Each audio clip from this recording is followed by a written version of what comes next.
Salut les collectionneurs, c'est Alex, j'espère que vous allez bien. Aujourd'hui, je vous présente la statue de Batman, une statue que j'aime énormément dans ma collection. C'est la version donc du film. Vous avez le personnage représenté donc sur le devant de la boîte. Sur le haut à gauche, vous avez le logo du film The Dark Knight. En bas, c'est la gamme Sideshow Premium Format. Vous avez une petite étiquette qui vous indique que c'est la version exclusive. Vous avez Gotham en fond, le prolongement de la cape et Gotham City donc sur le côté gauche. Vous avez vu le petit détail? Juste là. Moi, je ne l'avais pas vu. C'est juste en ressortant la boîte que je l'ai remarqué. Il y a l'ombre du Joker, juste là. Derrière, vous avez quelque chose de très simple avec juste sideshow.com. Sur le côté, c'est la même chose. Sur le dessus, on a le logo The Dark Knight. Et en dessous, comme d'habitude, le nombre d'exemplaires, sideshow.com, etc. Allez, je vous retrouve juste après les origines du personnage pour le montage de la statue. I'm Batman. Where are you? Here. Les origines de Batman. En 1939, le jeune Bob Kane, de son vrai nom Robert Kahn, dessine pour le National Periodical Comics, futur DC Comics, des histoires courtes et humoristiques. C'est à ce jeune auteur de 24 ans que le directeur éditorial Vince Sullivan commande un nouveau super-héros en collant moulant dans la lignée de Superman. Sullivan, qui a imposé un an plus tôt Superman dans la revue Action Comics, compte bien rééditer son coup d'éclat. Dans son petit atelier du Bronx, Bob Kane, aidé du scénariste Bill Finger, se met au travail. Il accouche d'une première version où le futur homme chauve-souris porte un masque, des ailes noires dans le dos et un collant rouge. Après réflexion, Finger fera modifier l'esquisse en transformant les ailes en une cape noire et une combinaison grise plutôt que rouge. Batman, en deux mots, qui deviendra par la suite Batman en un seul mot, la chauve-souris humaine, né dans le numéro 27 de la revue Detective Comics en mai 1939. 6 pages d'une aventure intitulée The Case on Chemical Syndicate, l'affaire du syndicat des produits chimiques, suffisent à en faire un succès immédiat. Antithèse évidente de Superman, Batman n'a pas à proprement parler de super pouvoirs, mais il possède des capacités physiques et un mental hors du commun. À la ville, ce justicier masqué s'appelle Bruce Wayne, riche, héritier, playboy et milliardaire philanthrope. Combat le crime à Gotham City dès la nuit tombée. Le commissaire Gordon fait appel à lui en allumant un bat-signal qui transperce les nuages dans le ciel. Batman doit l'origine de sa quête de justice au fait d'avoir assisté à l'assassinat de ses parents dans une ruelle sombre à l'âge de 8 ans. La statue que je vous présente dans cette vidéo est issue de la trilogie de Christopher Nolan.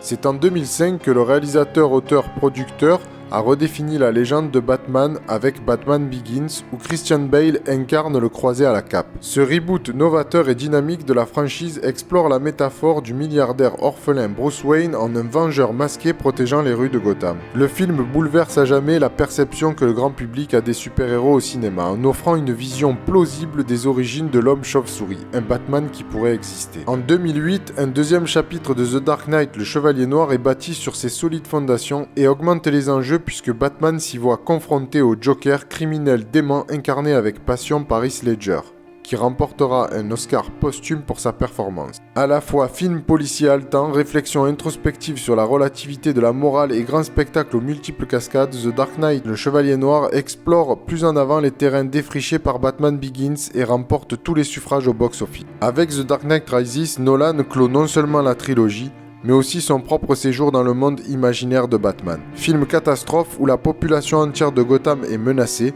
cet ultime volet mêle la tragédie humaine de Batman Begins au grand spectacle et à la complexité thématique de The Dark Knight, le Chevalier Noir.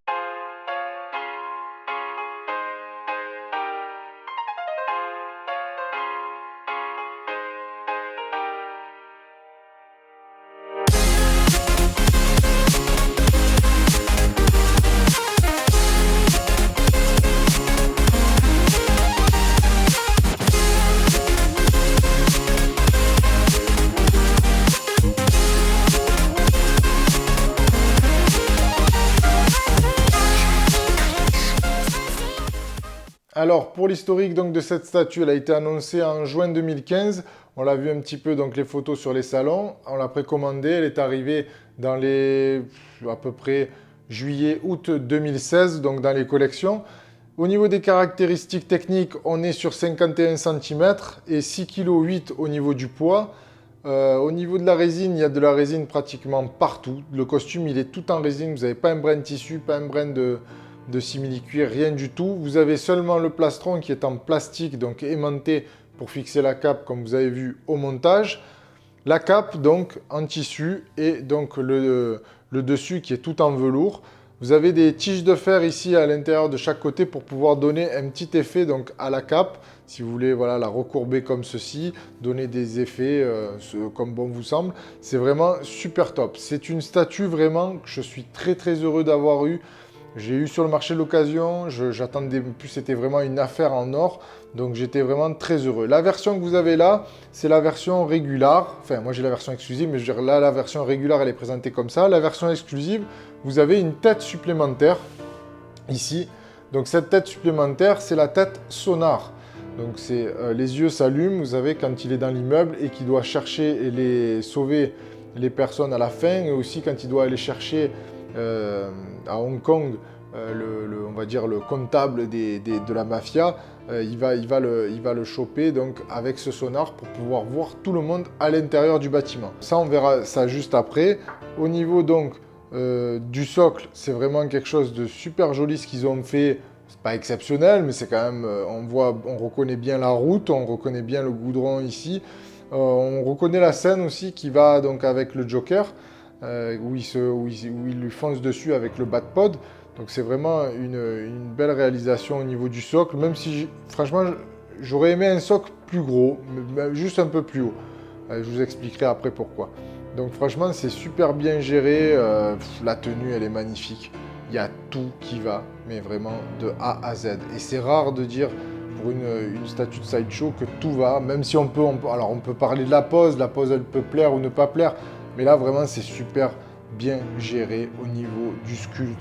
Alors, le HS, franchement, le visage, quand vous le regardez, on reconnaît tout de suite Christian Bale. D'habitude, c'est un petit peu perfectible chez Sideshow au niveau des HS. Et là, franchement, c'est top.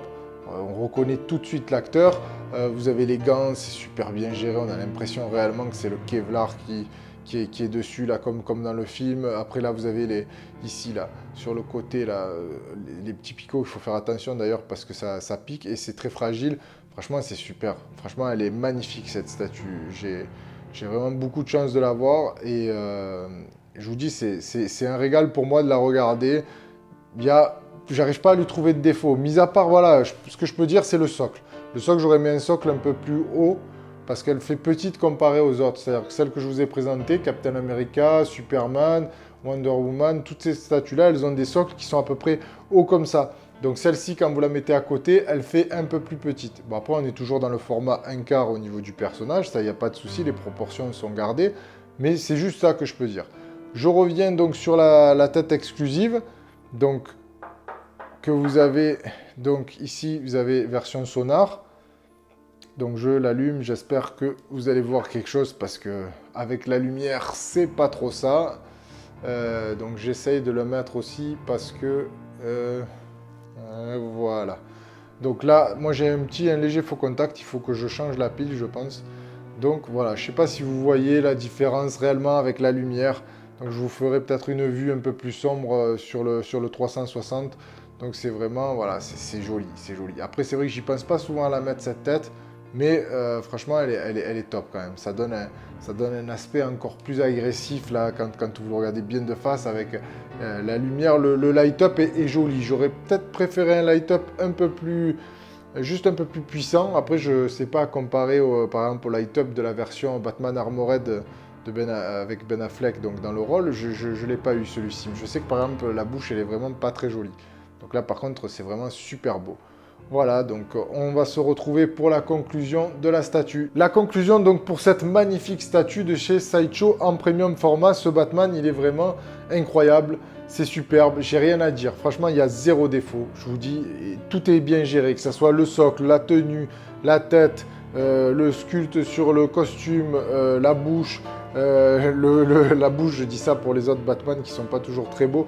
La statue avec la cape, la pose, tout est super bien géré. Franchement, c'est top du top. Au niveau de la valeur neuve, elle est à 450 € en régular. Valeur neuve de l'exclusif, c'était 500. J'ai réussi à l'avoir donc il y a 2 ans de ça à 350 €, version exclusive. magnifique, j'étais super content, franchement. C'est top d'avoir une statue comme ça à ce prix-là. Franchement, à l'heure actuelle, avec la montée des prix, pour avoir une PF à 400 €, c'est très très difficile. Donc franchement, si vous êtes fan de Batman, prenez-la. Si vous êtes fan de la trilogie Nolan, ben, je vous dis foncez. Enfin, c'est vraiment une magnifique statue. Je l'adore. À chaque fois que je la vois, je suis toujours émerveillé par la tenue, par beaucoup de choses. Enfin, je vais me répéter, mais bon, voilà. Dites-moi ce que vous en pensez dans les commentaires. Likez, partagez, abonnez-vous à la chaîne pour ne pas rater les prochaines vidéos. Je tenais aussi à remercier les gens qui me suivent, les abonnés.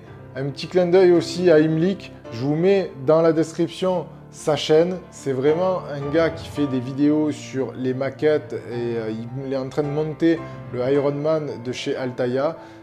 C'est super fluide, il est très doux donc, dans ses vidéos. C'est très agréable d'ailleurs à l'écouter. Moi, je ne suis pas du tout doué de mes mains, je ne peux pas monter ce genre de trucs. C'est pour ça qu'il me faut des bonnes grosses statues pour monter juste comme ça et pas des trucs trop minutieux. Mais lui, quand vous le voyez faire, c'est vraiment top. Donc je te remercie pour le petit clin d'œil que tu m'as fait sur ta chaîne. Je vous dis à très bientôt et collectionnez bien.